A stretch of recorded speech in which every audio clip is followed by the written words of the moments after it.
Bonjour, je m'appelle Graham, je suis britannique et je vis ici à Rochefort-en-Valdaine, petit village en Drôme provençal avec 262 habitants depuis 16 mois. Comme vous voyez, là c'est l'entrée du village et la sortie c'est là-bas peut-être à 350-400 mètres d'ici. Mais entre les deux, il y a quand même tout un tas de choses qui se passent et on va suivre ça tout le long de l'année pour la dernière année du millénaire.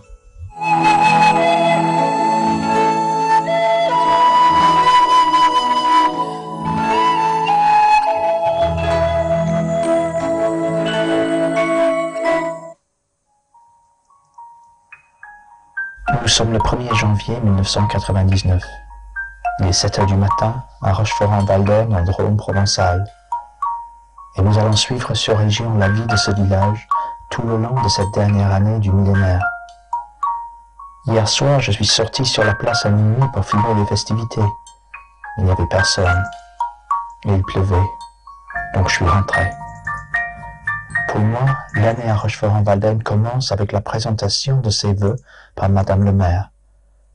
Avant, il n'y a que de faux commencements. Là, on voit l'étoile du village, mais on ne voit pas encore qu'elle est en haut du château. La nuit, on peut la voir de loin, même de l'autoroute, sauf que les gens sur l'autoroute n'ont pas le temps d'admirer notre étoile. Il est maintenant 9 heures. Et voici le lever du soleil comme je le vois de mon bureau. Il paraît que tout Anglais rêve d'avoir un château en ruine au fond de son jardin. Bien que ce château appartienne au village, celui que je vois d'ici est mon château. Car si je me déplace de 100 mètres pour le regarder du jardin de Pierre et Chantal, il n'est plus le même. Il est plus long, moins compact, plus difficile à cadrer.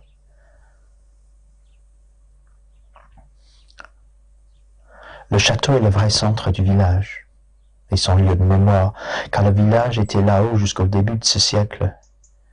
Il reste un point de repère lorsqu'on est perdu sur les crêtes, et un point de vue sur la commune entière, et notamment sur les deux hameaux qui la constituent, le Colombier au sud et Chambaud au nord. De chez nous, le château est à 10-15 minutes à pied. Il y a 36 façons d'y monter. Il y a peu de Mistral aujourd'hui, donc je passerai devant chez Bergeret et je suivrai le chemin jusqu'au petit raccourci qui traverse le Genêt pour émerger au pied du château.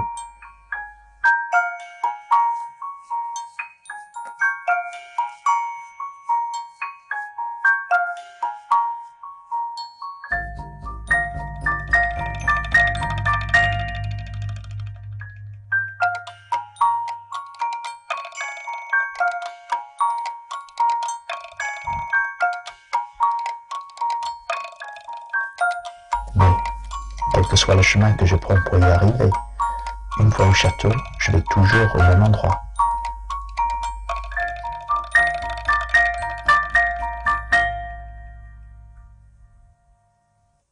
Ici, c'est vraiment mon endroit préféré, avec le donjon du château à droite, avec la chapelle à gauche, au pied de cette colonne que je peux facilement voir de mon jardin. Et pour moi, ce lieu, c'est extraordinaire. Il y a une qualité de son que l'on trouve pas ailleurs dans la commune. Il y a une odeur de thym que la caméra, que le micro capte mal. Mais c'est un lieu où je peux en même temps me cacher, c'est un refuge d'une journée difficile au bureau, d'une journée difficile en famille. Et c'est aussi une façon de dominer le paysage, de voir au sud vers Grignan, à l'est les Préalpes, au nord le Vercors, et à l'ouest,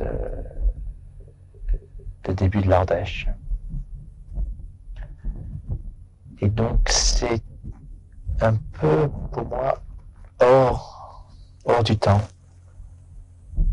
C'est une façon de flotter au-dessus de la commune. Donc là, aujourd'hui, il n'y a personne.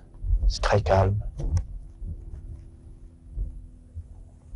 Mais on va voir tout le long de l'année que ce lieu a un rôle important à jouer dans la vie du village.